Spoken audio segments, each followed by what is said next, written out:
नमस्कार, आप देख रहे हैं TV9 डिजिटल और मैं हूं आपके साथ गुंजन मित्तल। आपका एक बार फिर से स्वागत है आपके अपने हेल्थ शो ख्याल आपका में, जिसका मकसद है आपको हेल्थ से जुड़ी हर जानकारी देना ताकि आप रह सके सेहतमंद।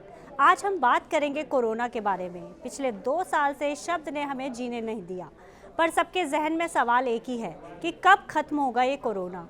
पर इसके गिरते आंकड़ों ने हमें एक उम्मीद दी है कि शायद अब ये महामारी का अंत है। आज इन्हीं सवालों पर चर्चा करेंगे Dharamshila Narayana super speciality hospital के unit head and senior pulmonologist doctor Nitin Rathi से। डॉक्टर राठी, आपका बहुत बहुत स्वागत है हमारे शो में। धन्यवाद। डॉक्टर राठी, जैसा कि पहले कहा गया कि सितंबर अक्टूबर में कोरोना की तीसरी लहर आ सकती है, फिर दिवाली के बाद का अंदेशा लगाया गया कि मार्केट्स में अब बहुत भीड़ बढ़ गई है तो उसके बाद आ सकती है, और अभी आप देख रहे हैं कि दिल्ली में शादियों का सीज़न चल रहा है, भारी भारी भीड़ें जुट रही है। तो अभी तक हमारे देश में कोरोना के नंबर सेटिस्फैक्ट्री हैं, तो क्या हम कह सकते हैं कि कोरोना की तीसरी लहर का खतरा अब टल गया है?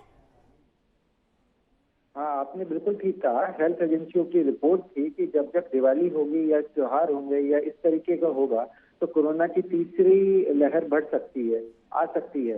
इस सवाल का जवाब देने से पहले मैं आपको 2 चीज बताऊंगा। एक होता है एपिडेमिक, एक होता है एंडेमिक। एपिडेमिक जो आया था कोरोना का, एक सोसाइटी में अचानक किसी नई बीमारी का बहुत तेजी से बढ़ना एपिडेमिक कहलाता है। और एंडेमिक होता है जब वही बीमारी छोटे छोटे ग्रुप्स में आती है, जाती है और बहुत ज्यादा सिम्टम्स नहीं करती। अब कोरोना ये एपिडेमिक से हमारी सोसाइटी में एंडेमिक की तरफ कन्वर्ट हो रहा है। लोगों के अंदर इम्यूनिटी डेवलप हो रही है, जिसके कारण से अब उतने सिम्टम्स नहीं आ रहे और पेशेंट इसे बेटर टॉलरेट कर पा रहे हैं। तो अब ये हम कह सकते हैं कि तीसरी लहर नहीं आएगी अनटिल अनलेस कोई बहुत नया वेरिएंट ऐसा ना आ जाए जिसके अगेंस्ट में लोगों के अंदर इम्यूनिटी ना हो। लेकिन इसका मतलब ये नहीं कि हम कोविड अनुरूप प्रोटोकॉल फॉलो ना करें। लहर का खतरा टल गया है, लेकिन कुछ जो पेशेंट बीमार होंगे वो उतने ही सीरियस बीमार हो सकते हैं। इसलिए हमको कोविड अनुरूप व्यवहार का पालन करना जरूरी है। जी, आपने बहुत बड़ी राहत की खबर सुनाई है।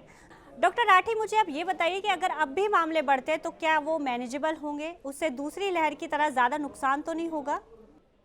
नहीं, डेफिनेटली इस बार यदि मामले बढ़ते भी हैं क्योंकि इम्यूनिटी डेवलप हो रही है। हम पिछले 4-5 महीने से देख रहे हैं कि कोविड के मामले कम आ रहे हैं और जो आ रहे हैं वो ओपीडी बेस पे आ रहे हैं, कम सिम्टोमेटिक हैं, बिकॉज पेशेंट अब लोगों के अंदर उसकी इम्यूनिटी डेवलप होती जा रही है।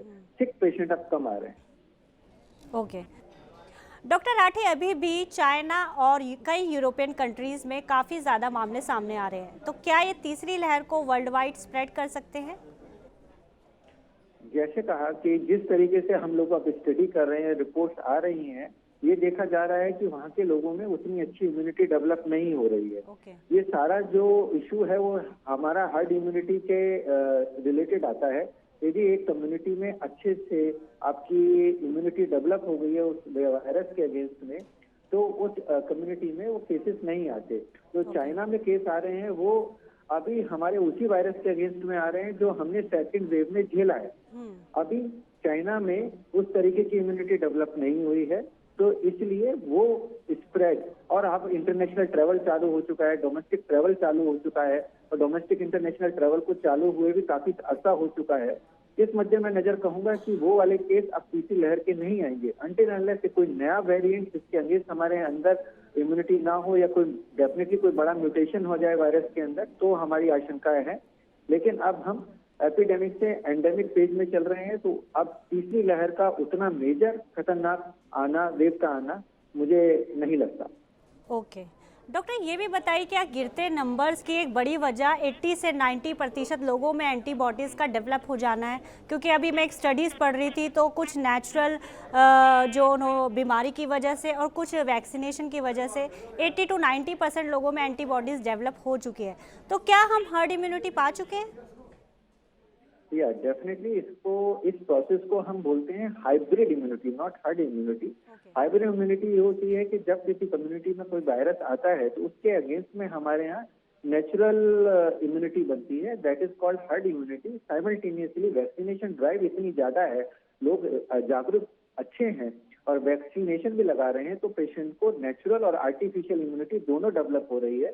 तो इसे हाइब्रिड इम्यूनिटी कहते हैं। इसी कारण से कंटिन्यूअस इतना आवागमन हो रहा है, इतना हम आ जा रहे हैं और इतना फेस्टिवल का सीजन हो रहा है, तो हाइब्रिड इम्यूनिटी डेवलप होने के कारण अब केसों का नंबर उतना ज्यादा नहीं। ओके, तो इसकी एक बहुत बड़ी वजह तेजी से हुई वैक्सीनेशन ड्राइव को भी मान सकते हैं हम।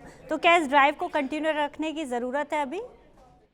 100%, क्योंकि अभी 65% लोगों का डबल फर्स्ट वैक्सीनेशन हुआ है, ओनली 30% लोगों का वैक्सीनेशन डबल डोजेज में हुई है, और हमें हर्ड इम्यूनिटी तक आने से 80 to 90% लोगों का डबल वैक्सीनेशन होना जरूरी है। तो ये जो वैक्सीनेशन ड्राइव है, इसी तीव्रता के साथ, इसी जद्दोजहद के साथ और इसी शिद्दत के साथ चलती रहनी चाहिए। जी, जैसा कि आपने भी कहा कि अभी 65% जो लोग हैं वैक्सीनेशन की पहली डोज और 35% लोग जो दोनों डोज ले चुके हैं, तो क्या अब हमें बूस्टर डोज की भी जरूरत पड़ेगी? अगर हाँ, तो ये बूस्टर डोज कब लगेगी और कितने गैप के बाद लगेगी? हम देख रहे हैं कि अभी दूसरी डोज लगने के बाद एक सिग्निफिकेंट गैप है, लेकिन उसके बाद हमारा नंबर्स नहीं बढ़ रहा है। तो इसका मतलब है जो दूसरी डोज है वो अभी इफेक्टिवली काम कर रही है। यदि हमारे को केस दोबारा से बढ़ने चालू हो जाते और सिम्टोमेटिक पेशेंट ज्यादा आने को चालू हो जाते तो हमें बूस्टर डोज की जरूरत थी, लेकिन पिछले कुछ समय से दूसरी डोज को लगने के बावजूद नए केसेस सामने नहीं आ रहे हैं, तो अभी हमारे देश में बूस्टर डोज की उतनी जरूरत नहीं है। हालांकि विदेशों में जहां केसेस बढ़ रहे हैं, इन लोगों ने बूस्टर डोज के लिए बोला है, लेकिन हमारे देश का जो हेल्थ एजेंसी है, जो मेरा डिस्कशन होता है, अभी हमें बूस्टर डोज की जरूरत नहीं है, क्योंकि केसेस अभी हमारे नहीं बढ़ रहे। इससे बेहतर है कि हम वो डोज प्राइमरी वैक्सीनेशन में लगाएं। जिन लोगों को प्राइमरी वैक्सीनेशन नहीं हुआ है, दूसरी डोज नहीं हुई, हमें उसके लिए उनको प्रमोट करना है और आगे बढ़ना है। जी डॉक्टर, ये भी बताइए कि बच्चों की वैक्सीनेशन की अनाउंसमेंट तो हो चुकी है, पर इसकी शुरुआत कब होगी?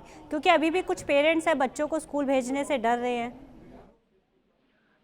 एक रिपोर्ट के साथ जो मेरा एक डिस्कशन हो रहा था, अभी भी 6 हफ्ते हैं उस वैक्सीन को आने में। जाइडस कैडिला करके कंपनी है, भारत सीरम करके कंपनी है जो इस वैक्सीन को डेवलप कर रही है, लेकिन अभी उनके ट्रायल चल रहे हैं। अभी भी उनको फाइनल होने में, मार्केट में आने में कम से कम 6 हफ्ते लगेगा।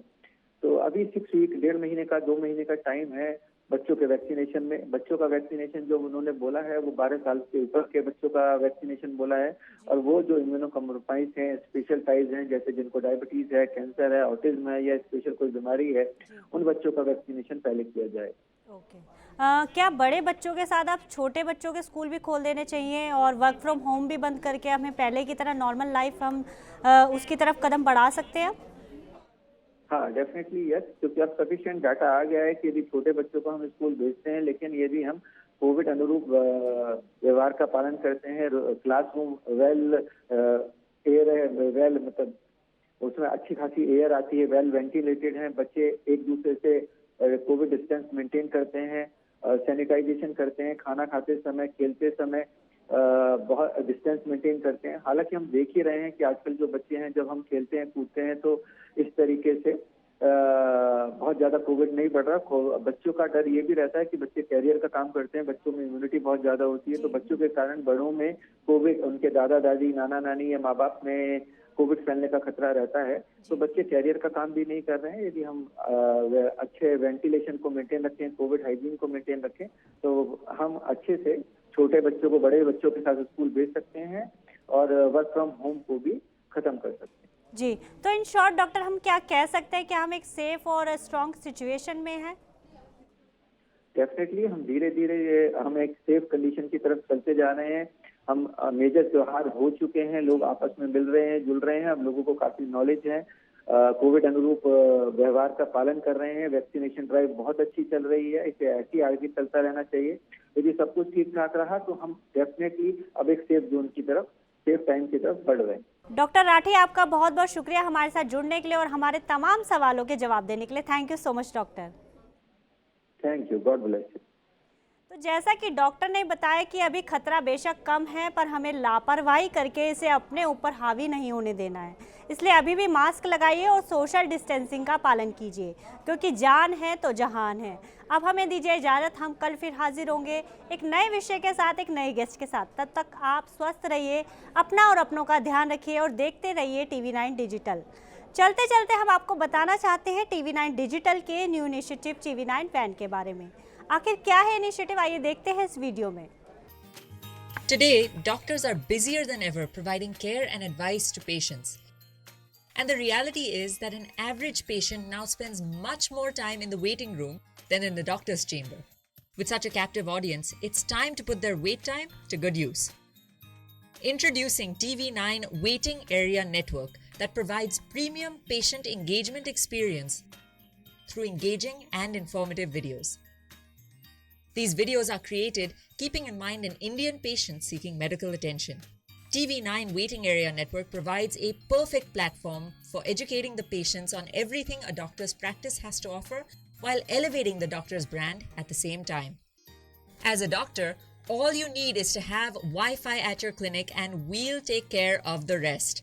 We provide you with a TV, a media player, your clinic profile, and a playlist customized as per your practice. Combine all this with the regular news updates from TV9 and you have an awesome branding and marketing tool for your clinic. Write to us at van@tv9.com and we'll get in touch with you to set up our solution at your premises.